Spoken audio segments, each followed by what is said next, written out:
Hello everyone, Jolene here from Bookworm Adventure Girl. Welcome back. I hope that you are all well. This is where I talk about the books that I'm reading. I like to read diverse books and I highlight Canadian literature. If you are new, thanks so much for checking out my channel. Please hit subscribe, stick around, love having you here. It has been a while and I have really missed all of you and this community. I have been slowly making my way back into booktube land over the last week or so, after having to take some time away to just take care of life. Thanks so much to my fellow booktubers and people who watch my channel that reached out. It means a lot, and it's a good reminder of how special and wonderful this community is. So today I am going to be getting caught up on some important book stuff. First, I want to thank everyone who has done the Don't You Forget About Me tag. There's been so many people who have done it, and I think I have watched all of them. I hope so, all of the videos, at least so far. I've been introduced to a few newer booktubers because of that tag, and I've really enjoyed hearing everyone's answers. I will leave a link to the playlist of everyone's tag videos if you are interested in checking that out, and maybe finding some more booktubers for you as well. So today I'm going to be talking about the books that I finished in March and April. Unfortunately, and this will definitely show with my TBR stack that is currently at 1,508. I didn't finish many books in March or in April. I really did take a step away from my bookish life. It doesn't mean that I wasn't reading, but I definitely haven't been reading at the pace that I normally would, and it has also in some ways affected what I've been reading. I had two gigantic books that I was working through. I had A Suitable Boy and The Eighth Life, and I've had to just put them aside for now. My brain just couldn't absorb them, and they are both books that I think I will really enjoy when I do get back to reading them, which I will hopefully do that this year. So let's start with what I did finish in March. Some of you may have seen an interview that I did with Canadian author Ron Bass. We talked about the Priscilla Tempest mysteries, which he and Prudence Emery have co-written. And I will leave a link to the interview down below in the description box if you were interested. I finished the first two of the trilogy. The first is Death at the Savoy. The second is Scandal at the Savoy. And then the third book, which I still need to get back to, I haven't finished.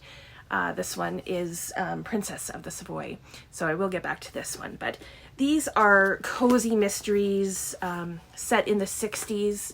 Death at the Savoy kind of sets things up with the main character, Priscilla, who is a Canadian who goes to work in the press office at the Savoy in London. It's probably obvious, but a murder takes place.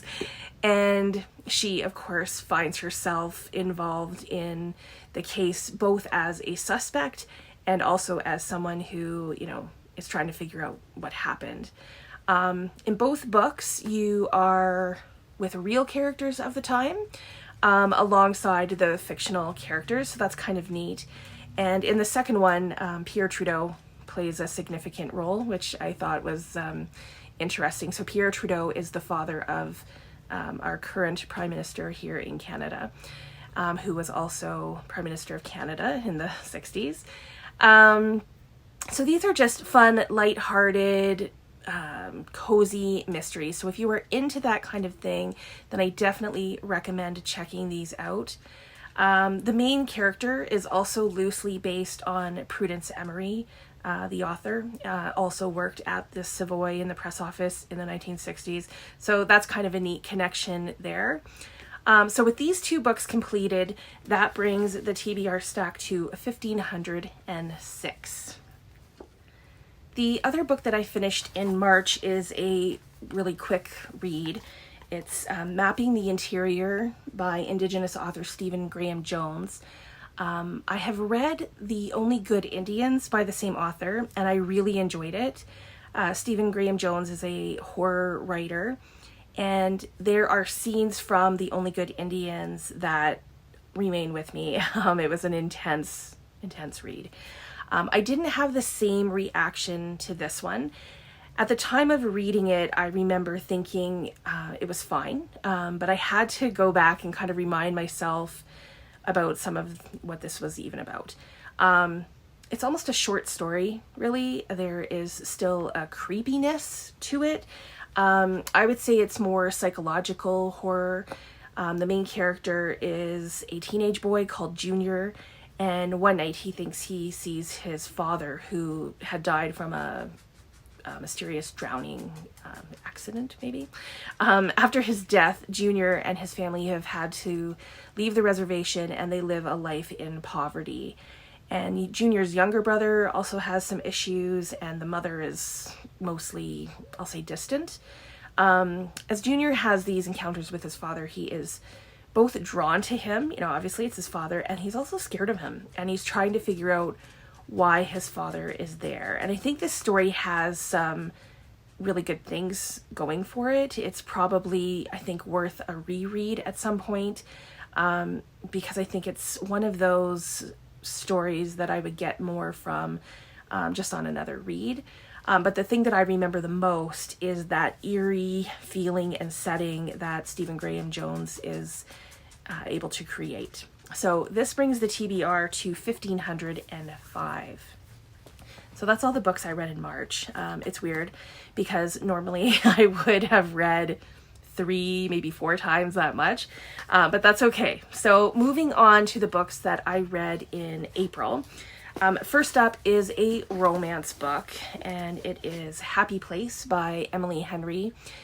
This was just okay for me.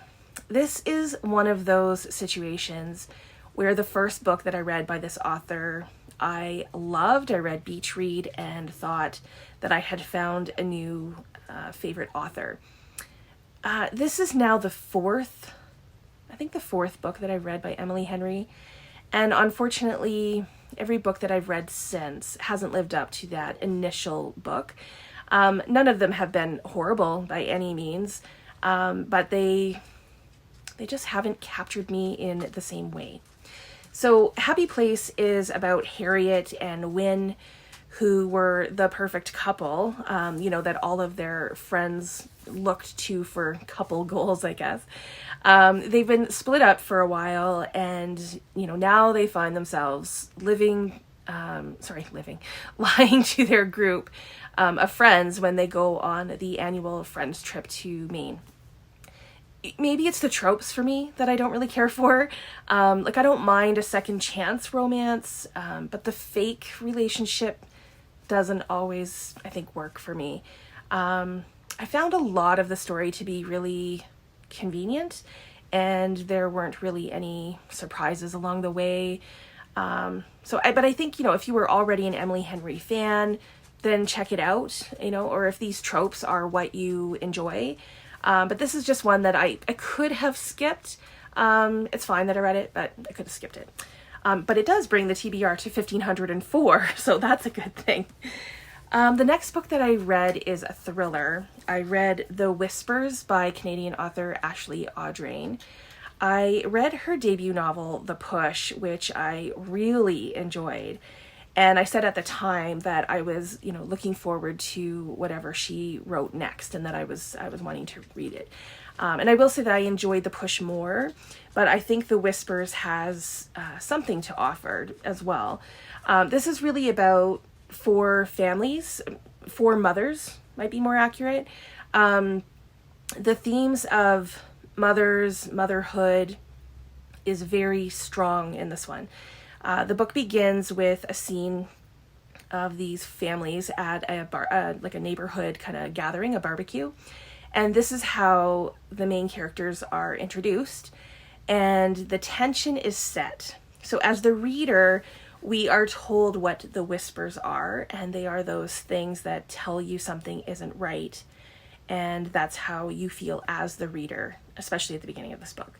So there's this tension, but you don't know what it is. So one of the kids falls out of a window at the barbecue, but we really don't know how that happens. And so the rest of the story is learning about these different families, the different characters, and finding out the truth. And there is a real emphasis on being the perfect mother, the guilt that mothers sometimes feel, and what it's like to want to be a mother and not be able to. So I think that the reason I didn't like this one quite as much is that the twist, or maybe it's just when the truth comes out, it didn't have the same gut punch as the push. But like I said, it's still worth a read for sure. And I think that I will continue to read more from this author as well. So that brings the TBR to 1,503. The next book was my favorite read of March and April. It was also a buddy read that I did with Danni from Danni Dabbles. We read Moon of the Turning Leaves by Waubgeshig. And some of you already know I've interviewed Waub. He's a Canadian Indigenous author. And this is the sequel to The Moon of the Crusted Snow. And you might remember that I reread Moon of the Crusted Snow in January, I believe, to prepare for this buddy read. And both Danni and I enjoyed this book, and I'm so glad to have read it together. Moon of the Turning Leaves takes place 12 years after Moon of the Crusted Snow. The main character, Evan White Sky, I think. Evan White Sky and the community that exists after the post-apocalyptic events. They have been living as a community, but they realize that they need to, make a move in order for their community to keep growing. So they have basically been isolated the entire time, living off the land, and they don't know what has happened to the rest of the world to the south. So they wonder if the world really did end. So 6 people from the community decide to go on a quest to see if they can move back to their homeland. And this group includes Evan and his daughter, who has become a skilled hunter. And this journey is a difficult and sometimes dangerous one. But they are hoping to reconnect with others and to also find a place where their community can, continue to live and to thrive. So there were so many things that I loved about this. First of all, I love Waub's writing. I also like how he includes Indigenous culture in his stories. And that might sound strange, but what I mean is that sometimes in Indigenous books, you can tell that they're trying to make a point. They're trying to explain Indigenous culture. Where Waub writes a story, and the Indigenous culture and the characters are just very real, and they're part of the story. And of course, the culture's there. So if you get the culture, then you get it. And if you don't, then you still get a beautiful story. So he's showing and not telling. So Waub, intentionally uses Anishinaabe-Moan words, which I'll leave a link that Waub did a video to how to pronounce the words and talking about the language. So if you're interested in that kind of stuff, then check that out. So the story follows the characters on their journey, and the whole idea of the walk or quest is also important to Indigenous culture. So there's so many things. Both Danni and I thought that Waub made some bold decisions in the story. Some of them are gut-wrenching. The only thing that I was hoping for a little bit more of was that Evan's daughter would have maybe had more of a standout role. It's there, but it's not there in the way that I was kind of hoping for. So that doesn't take away from the story in any way. And this was an excellent sequel. And I think there could be a possibility of a third book, because I think there's still room for this story to grow and to continue. So we will see. And that brings the TBR to 1,502. And that's where it will stay for now. I do have 2 other books to talk about. which I just realized I'm missing one. But they were both rereads, so they don't count towards a TBR. So the first reread was the book that was chosen for the Reading Across Canada book club in April. And it's Crow Lake by Mary Lawson, which I read a couple of decades ago, and it has always been, my favorite Mary Lawson book.